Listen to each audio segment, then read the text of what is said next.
Hello सुप्रभात जैन साथियों। बिहार शिक्षा विभाग से संबंधित प्रमुख समाचार पत्रों के साथ आप सभी का स्वागत है आपके अपने डिजिटल प्लेटफॉर्म प्रवेश एकेडमी पर। बिहार में 75% आरक्षण लागू, और ये किस किस विभाग में लागू होगा, क्या जो प्रक्रिया चल रही हैं उसमें लागू होगा या जो अब नोटिफिकेशन आएगा उसमें लागू होगा, इन सब पर विस्तार से हम चर्चा करेंगे। चैनल पर नए हो तो सब्सक्राइब अवश्य करिएगा। इस वीडियो में एंड तक बने रहिएगा। इस वीडियो पर सभी आपको ऑथेंटिक न्यूज ही दी जाती है, इसलिए चैनल को सब्सक्राइब अवश्य करें। आइए स्टार्ट करते हैं। राज्यपाल की मंजूरी के बाद जारी की गई अधिसूचना, बिहार में 75% आरक्षण लागू। तो बिहार में 75% आरक्षण लागू हो चुका है। पहले 50 से बढ़ाकर 65 हुआ। 65 में 10% आरक्षण ईडब्ल्यूएस का लागू किया गया, जिसको मिलाकर के टोटल 65% हो गए हैं। 50% से बढ़कर 65% हुआ आरक्षित वर्ग का कोटा। 10% सामान्य वर्ग के आर्थिक रूप से कमजोर को मिला आरक्षण। तो कहीं न कहीं जो ईडब्ल्यूएस को है और ये सभी मिलाकर के बिहार में टोटल आरक्षण जो है वो 75% किया गया है। मुख्यमंत्री जी ने साफ किया है कि जितनी भी प्रक्रियाएं चल रही हैं वर्तमान में, जो भी भर्ती प्रक्रिया है, चाहे वो शिक्षा विभाग का है, चाहे स्वास्थ्य विभाग की नोटिफिकेशन आने वाली है, इन सभी में ये लागू किया जाएगा।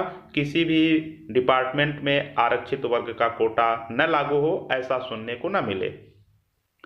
आरक्षण का दायरा बढ़ने की क्या है वजह? सरकार के स्तर से प्रकाशित गजट में आरक्षण का दायरा बढ़ाने से संबंधित वजह भी बताई गई है। सरकार ने कहा है कि बिहार में कराए गए जाति सर्वेक्षण में एकत्र आंकड़ों के विश्लेषण से पता चला है कि अवसर और स्थिति में समानता के संविधान में पोषित लक्ष्य को पूरा करने के लिए पिछड़े वर्गों, अनुसूचित जाति और अनुसूचित जनजाति के बड़े हिस्से को बढ़ावा देने की जरूरत है। इन वर्गों के उत्थान के लिए सकारात्मक उपाय एवं योजनाओं के माध्यम से हुए प्रयास नाकाफी हैं। आरक्षण में जो बढ़ोतरी की गई है, तो एससी जो है पहले 16% था, 20 हुआ है, और एसटी 1 से 2 हुआ है। ईबीसी का 18 से 25% और बीसी का 12 से 18% आरक्षण हुआ है, जिसको मिलाकर के टोटल 65% आरक्षण हुआ और 10% ईडब्ल्यूएस को उसमें जोड़ा गया है। बिहार में 75% आरक्षण लागू हो गया है। बिहार विधान मंडल के दोनों सदनों से पारित आरक्षण संशोधन विधेयक पर राज्यपाल राजेंद्र विश्वनाथ अलेंकर की मुहर लगने के साथ ही मंगलवार को सरकार ने गजट प्रकाशित कर इसे अधिसूचित कर दिया है। मुख्यमंत्री नीतीश कुमार का कहना है कि सभी विभाग आरक्षण के नए प्रावधान तत्काल लागू करेंगे। इसके साथ ही सरकारी नौकरियों व शैक्षिक संस्थानों के नामांकन में आरक्षित वर्ग के कोटे में 15% का इजाफा हुआ है। यह 50 से 65% पहुंच गया है। वहीं अनारक्षित वर्ग के 35% कोटा में 10% सामान्य वर्ग के आर्थिक रूप से कमजोर लोगों के लिए रखा गया है। तो इसके साथ महिलाओं के लिए 50% आरक्षण जो है वो यथावत बनी रहेगी। किसी भी प्रक्रिया में, किसी भी भर्ती प्रक्रिया में 50% सीट आरक्षित होगा महिला वर्ग के लिए, ये ऐसे ही चलता रहेगा। महिलाओं को 35% क्षैतिज आरक्षण लागू रहेगा। आरक्षण का संशोधित प्रावधान लागू होने के बाद सभी वर्ग या समुदाय की महिलाओं के लिए सरकारी नौकरियों और नामांकन में पहले से लागू 35% क्षैतिज आरक्षण की व्यवस्था यथावत लागू रहेगी। इसमें किसी तरह का कोई बदलाव नहीं किया गया है। सभी वर्ग की महिलाओं को मिलने वाली आरक्षण की यह सुविधा जारी रहेगी। आरक्षण संबंधित नए अधिनियम में इसमें किसी तरह का संशोधन या बदलाव नहीं किया गया है। वहीं क्लास 1 यानी प्राइमरी से लेकर के जूनियर तक की भर्ती प्रक्रियाओं में शिक्षा विभाग के लिए 50% महिलाओं के लिए क्षैतिज आरक्षण रखा गया है। तो महिलाओं के लिए 50% आरक्षण 6 यानी 1 to 8th के लिए है, और 35% ये आपका 9th to 12th के लिए है। ये शिक्षा विभाग से संबंधित हो गया। वहीं जो स्वास्थ्य विभाग की आएगी, इसमें आपका 35% महिलाओं के लिए सीट आरक्षित रहेगी।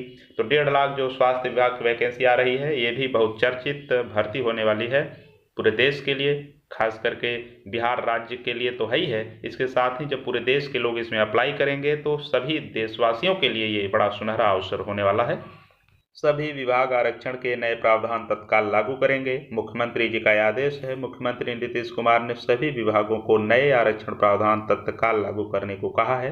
उन्होंने मंगलवार को सभी सरकारी विभागों में आरक्षण संशोधन अधिनियम 2023 के प्रावधानों को लागू करने की सलाह दी है।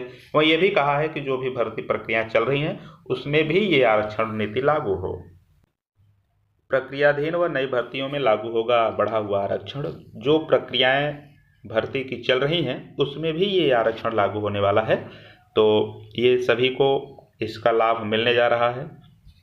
1,22,000 शिक्षकों व 6,060 हेडमास्टर की बहाली में भी बढ़ा आरक्षण लागू करने को तैयारी है और 1,50,000 पदों की बहाली होनी है सबसे अधिक स्वास्थ्य विभाग में। तो जो स्वास्थ्य विभाग में 1,50,000 की बहाली होने वाली है, इसमें भी ये आरक्षण नीति लागू होगा, ऐसा कल के बैठक में निर्णय लिया गया है। तो दायरा जो बढ़ाया गया है इसके भी कई वजहें रही हैं और 35% महिलाओं को सीटें आरक्षित रहेंगी। वहीं शिक्षा विभाग में प्राइमरी और जूनियर में 50%, इसके बाद 35% आरक्षण लागू रहेगा। महिलाओं को 35% जो क्षैतिज आरक्षण है ये सभी विभाग में होगा, लेकिन शिक्षा विभाग में प्राइमरी और जूनियर में 50% महिलाओं को यथावत आरक्षण बना रहेगा। आज से नौकरी और दाखिले में 75% आरक्षण, यानी किसी भी एडमिशन में हो या शिक्षा विभाग की किसी भी वैकेंसी में हो या स्वास्थ्य विभाग की हो, कोई भी सरकारी हो अर्ध सरकारी हो या कहीं भी एडमिशन यानी प्रवेश परीक्षा के लिए हो, सभी में 75% आरक्षण लागू करने की बात कही गई है। विभाग प्राविधान पूरी तरह लागू करे, तो जितना भी विभाग है सभी पूरे तरीके से इसको लागू करेंगे। राज्यपाल अलेंकर ने दी विधायकों को मंजूरी और राज्य सरकार ने जारी की अधिसूचना, आरक्षण तत्काल प्रभाव से किया गया है लागू। तो सूबे में 6,060 हेडमास्टर की नियुक्ति जल्द होगी। हाई व +2 विद्यालयों में होगी इनकी बहाली। सामान्य प्रशासन को भेजी गई अधियाचन। तो हेडमास्टरों की 6,060 पद जो हैं इस पर नियुक्ति प्रक्रिया बहुत ही जल्द होने वाली है। इसकी सूचना जो है शिक्षा विभाग को पहुंच चुकी है, बहुत ही जल्द होने वाली है। कोहरे के कारण 2 माह तक 62 ट्रेन रद्द रहेंगी। तो 2 माह तक ये 62 ट्रेनें रद्द रहेंगी। वहीं जो बिहार का शिक्षा विभाग है, अब क्या देखना है कि जो बीपीएससी शिक्षक बहाली करा रही है, क्या ये दिसंबर में पेपर लेते हैं या फरवरी लास्ट में कराते हैं। जैसा अतुल प्रसाद सर ने कहा था कि अगर ठंडी बढ़ती है तो इसको पोस्टपोन किया जा सकता है। नवनियुक्त शिक्षकों की प्रक्रिया करानी है पूरी। रात 8 बजे तक जमे रहे प्रधानाध्यापक। शिक्षकों का योगदान ऑनलाइन कराने पहुंचे HM छूटा पसीना। तो इतनी ज़्यादा भीड़ है, इतनी ज़्यादा समस्याएं हो रही हैं। लगभग 5,000 शिक्षक स्कूलों में दे चुके हैं योगदान। एम्बुलेंस से पहुंची शिक्षिका। तो देख सकते हैं कितनी समस्याएं हो रही हैं। एम्बुलेंस से लोग जो है पहुंच रहे हैं। तो साथियों, ये आपका बिहार के लिए महत्वपूर्ण है कि शिक्षा विभाग की जो TRE 2 है ये भी प्रक्रिया एकदम चल रही है। इसके साथ ही स्वास्थ्य विभाग में भी 1.5 लाख वैकेंसी आ रही है। न केवल बिहार के बल्कि बिहार के आसपास के राज्य के लोग भी यहाँ जो है नौकरी करने पहुँच रहे हैं। तो साथियों, ये बिहार सरकार की बड़ी उपलब्धि है। साथियों, आज के इस वीडियो में इतना ही। मिलते हैं नेक्स्ट वीडियो में। चैनल पर नए हों सब्सक्राइब अवश्य करिएगा। जय हिंद।